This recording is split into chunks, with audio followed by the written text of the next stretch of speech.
Hello सलाम सत श्री अकाल दोस्तों, मेरा नाम है अंसार और आप सबका स्वागत है क्राइम स्टोर के इस कहानी के एपिसोड में। उम्मीद है आप सब अच्छे होंगे।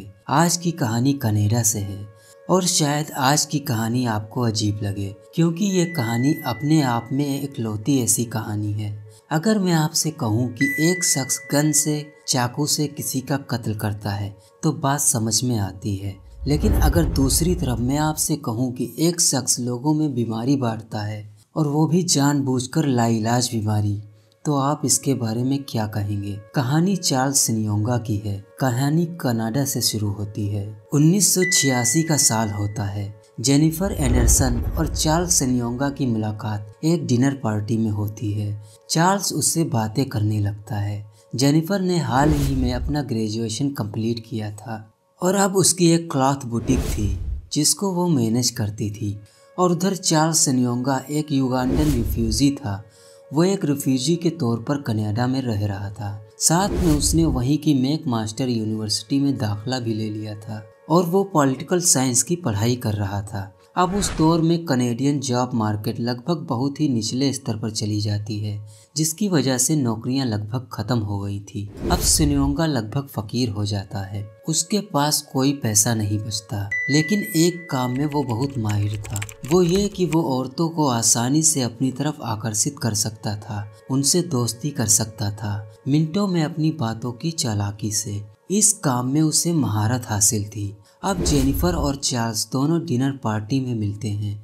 दोनों में खूब बातें होती हैं। जेनिफर का कहना था कि वो इससे पहले किसी भी सेक्सुअल अफेयर में इन्वॉल्व नहीं थी, लेकिन चार्ल्स से मिलने के कुछ ही घंटों के बाद रात को वो इसके साथ सेक्स के लिए तैयार हो जाती है, क्योंकि वो एक तरह से उससे इम्प्रेस हो जाती है। अब दोनों उस रात सेक्स करते हैं। चार्ल्स कॉन्डोम का इस्तेमाल नहीं करता है और इससे जेनिफर को भी कोई एतराज नहीं था, क्योंकि उसने पिल्स वगैरह ले रखी थी।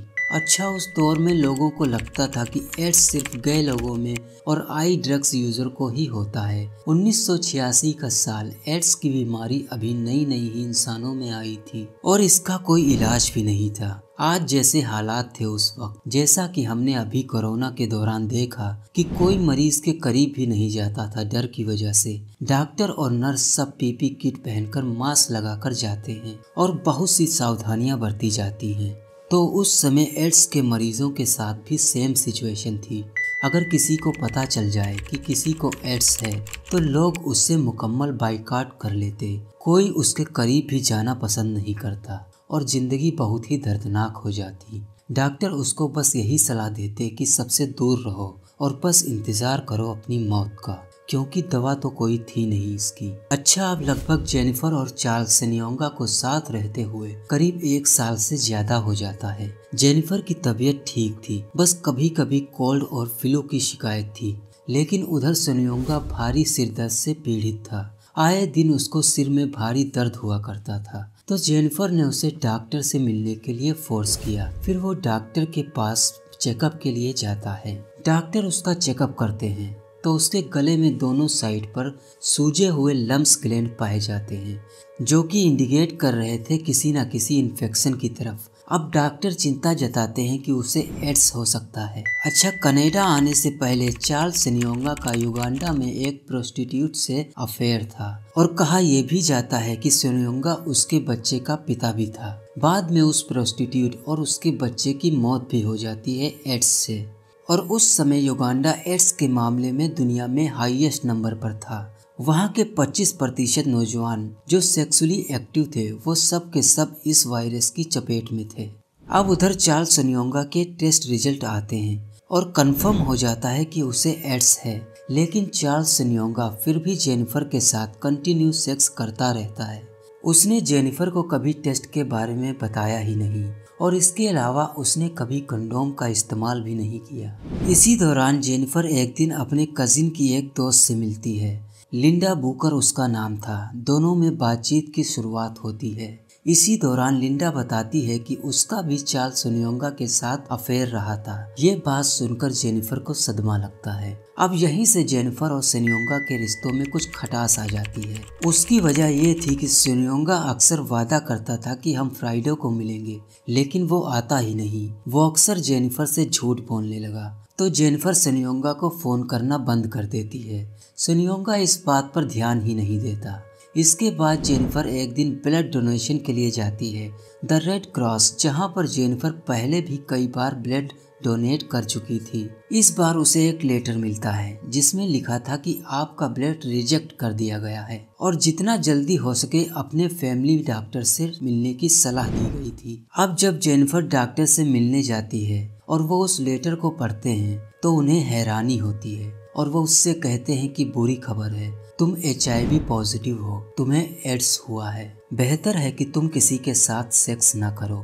तुम एक जिंदा बॉम्ब हो जो अब बस अपने डिफ्यूज होने का इंतजार कर सकता है।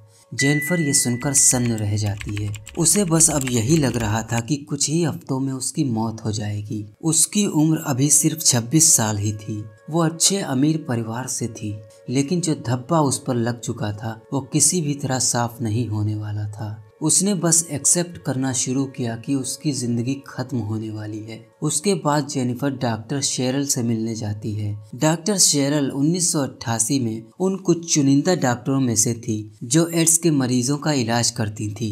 डॉक्टर शेरल का ये पहला केस था जब वो किसी महिला HIV पॉजिटिव का इलाज करती हैं। इससे पहले जितने भी केस थे वो सब गे मैन के थे।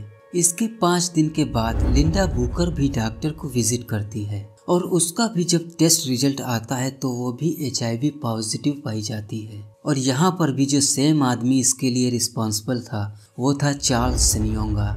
इसके बाद लिंडा सोनियोंगा को एक लेटर लिखती है कि मैं और जेनिफर दोनों HIV पॉजिटिव पाए गए हैं और ये काफ़ी मुमकिन वजह है कि तुम एक युगांडन हो और युगांडा एड्स के मामले में हाईएस्ट नंबर पर है और तुम्हें अक्सर सिर में दर्द और बाकी चीज़ें रहती हैं, तो मुझे लगता है कि हम दोनों तुमसे इन्फेक्ट हुई हैं। सोनियोंगा ये लेटर पढ़ता है लेकिन कोई कोऑपरेट नहीं करता और ना ही वो उन लड़कियों के नाम बताने के लिए तैयार होता है जिनके साथ उसने हाल ही में सेक्स किया था, ताकि उनकी मदद की जा सके और लोगों को उनसे इन्फेक्ट होने से बचाया जा सके। लेकिन सोनियोंगा कोई सहयोग नहीं करता है। इसके बाद doctor Cheryl public health authority को रिपोर्ट करती हैं और एक नर्स को सोनियोंगा के घर भेजा जाता है और वो कहती है कि तुमको हॉस्पिटल आना होगा, तुम्हारे टेस्ट होने हैं। वो अब मना नहीं कर सकता था, तो अब वो हॉस्पिटल जाता है और उसके टेस्ट होते हैं और वो HIV पॉजिटिव पाया जाता है। हालांकि सोनियोंगा को ये सारी बातें पहले से ही पता थी। उसे किसी के साथ भी सेक्स ना करने की सलाह दी जाती है। वो मान जाता है और कहता है कि वो ऐसा नहीं करेगा। साल भर बीत जाता है। अब एक तीसरी लड़की डॉक्टर शेरल के पास पहुंचती है और वो HIV पॉजिटिव पाई गई थी और अब फिर से उसका पार्टनर था सोनियोंगा। ये सुनकर डॉक्टर शेरल भी सन्न रह गईं। अब वो पब्लिक हेल्थ अथॉरिटी को फ़ोन करती हैं और कहती हैं कि सोनियोंगा के खिलाफ एक नोटिस जारी करें और उसे सेक्स करने से बिल्कुल मना कर दिया जाए। फ्रांसिन डाल्टन ये तीसरी लड़की थी जिसे सोनियोंगा ने इन्फेक्ट किया था। वो सोनियोंगा से एक रॉक कॉन्सर्ट में मिली थी। जल्दी ही वो सोनियोंगा के साथ घुल मिल जाती है और फिर दोनों सेक्स करते हैं। फ्रांसिस ने सोनियोंगा से रिक्वेस्ट की कि वो कॉन्डम का इस्तेमाल करे। वो मान भी जाता है, लेकिन ऐन वक्त पर वो उसे हटा देता है। अब तीसरी लड़की थी जिसे वो जानबूझकर इन्फेक्ट करता है और वो ये भी जानता है कि वो इससे पहले 2 लड़कियों को कर चुका है, लेकिन वो फिर भी नहीं रुकता और वो हमेशा एक लड़की को इन्फेक्ट करने के बाद उसे फ़ोन करना मिलना बंद कर देता था। बहुत जल्दी अब चौथी लड़की आती है और उसके साथ भी वही होता है जो बाकियों के साथ हुआ और इनके जैसी नामालूम कितनी लड़कियों को सोनियोंगा ने जानबूझकर इन्फेक्ट किया। उस वक्त कनाडा में किसी को इस तरह से वायरस से इन्फेक्ट करने पर कोई भी कानून नहीं था। क्योंकि किसी को उम्मीद ही नहीं थी कि कभी ऐसा कोई वायरस आएगा और कोई जानबूझकर ऐसा करेगा। यह पहली बार था जब ऐसा कोई वायरस आया था। अब उसी दौरान डॉक्टर शेरल फ्लोरिडा का एक केस स्टडी कर रही थी, जहां पर एक डेंटिस्ट को एड्स था और उसके जरिए से उसके पेशेंट को भी हुआ था। जब दोनों की जांच होती है और कई तरह की टेक्निक से जब मिलान किया जाता है तो पता चलता है कि डेंटिस्ट और उसके पेशेंट दोनों का वेरिएंट सेम है। तो प्रूव हो जाता है कि डेंटिस्ट से ही पेशेंट इन्फेक्ट हुआ था। अब डॉक्टर शेरल सेनियोंगा के केस में भी यही करने का फैसला करती हैं, क्योंकि सेनियोंगा को तब तक सजा नहीं मिल सकती थी कोर्ट में जब तक वो प्रूफ न कर दें कि ये सारी लड़कियां सेनियोंगा से ही इन्फेक्ट हुई थी और दोनों का वेरिएंट सेम था। लेकिन यहाँ प्रॉब्लम ये थी कि कनाडा में अभी तक HIV वायरस की टेस्टिंग पर कोई शोध नहीं हुआ था। उनके पास कोई टेक्निक ही नहीं थी कि वो अलग अलग वेरिएंट की पहचान कर सकें या मिलान कर सकें। अब इसमें डॉक्टर माइकल मॉन्टपेटेट की एंट्री होती है, जिन्होंने हाल ही में फेडरल सेंटर फॉर एड्स को ज्वाइन किया था। अब वो सेनियोंगा के केस पर काम करना शुरू कर देते हैं। वो उन लड़कियों और सेनियोंगा के वायरस के मिलान पर काम करते हैं। कोई कामयाबी नहीं मिल रही थी। खैर वो कोशिश करते रहते हैं। अब पुलिस भी इसमें इन्वॉल्व हो चुकी थी, क्योंकि अगर कोर्ट में एक ट्रायल चलाना था तो सेनियोंगा के खिलाफ सबूत भी होने चाहिए। अब वहाँ इंस्पेक्टर टेरी हॉल एक एक कर उन सभी लड़कियों का इंटरव्यू लेते हैं, जानकारी इकट्ठा करते हैं। जो पहली लड़की का इंटरव्यू वो लेते हैं उसका नाम था जॉन एस्ट्राडा।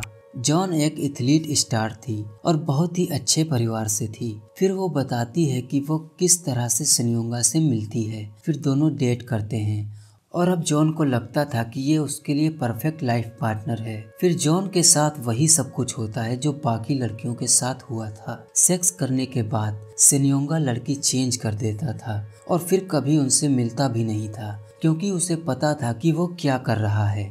कुछ ही हफ्तों में जॉन की हालत खराब हो जाती है। शरीर पर लाल ददरे पड़ जाते हैं। 10-12 किलो उसका वजन भी कुछ ही हफ्तों में घट जाता है।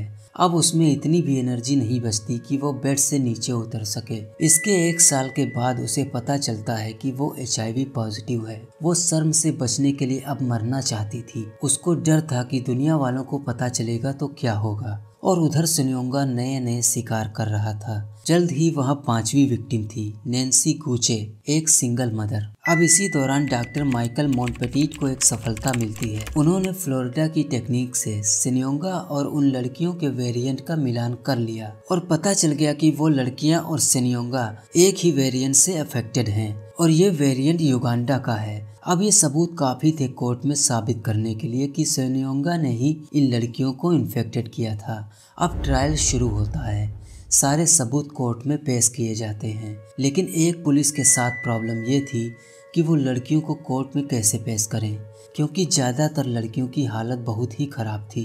यहाँ तक कि उनके माँ बाप को भी नहीं पता था कि उन्हें एड्स है। लेकिन फिर भी कुछ लड़कियाँ हिम्मत करती हैं और कोर्ट आती हैं, जिनमें जॉन भी शामिल थी। वो टेस्टिफाई करती है और कहती है कि मैं हमेशा से बच्चे चाहती थी, लेकिन मैं अब कभी माँ नहीं बन सकती। वो सेनियोंगा से कहती है कि तुम पर लानत हो, मेरी तरफ देखो, क्या तुम्हें ये करके प्राउड फील हो रहा है? सेनियोंगा अपनी नजरें ही नहीं उठाता। अब जज अपना फैसला कुछ हफ्तों के लिए रिजर्व कर लेते हैं, लेकिन उनके पास कुछ हफ्तों का वक्त नहीं था, क्योंकि इसके ठीक 13 दिन के बाद सेनियोंगा की मौत हो जाती है और सेनियोंगा कानून की सजा से बच जाता है, या यूं कहे कि ऊपर वाले ने ही उसे सजा दे दी। तो ये थी पूरी कहानी। अब आप लोगों का इस कहानी के बारे में क्या कहना है, मुझे कमेंट बॉक्स में जरूर बताएं कि ये कहानी आप सबको कैसी लगी। और अगर आपको क्राइम की कहानियां सुनना पसंद है तो मेरे इस चैनल को जरूर से सब्सक्राइब कर लें, क्योंकि मैं यहाँ हर रोज एक नई वीडियो अपलोड करता हूँ। तो अब हमारी मुलाकात होगी कल किसी नई कहानी के साथ। तब तक अपना ख्याल रखें। Thank you very much.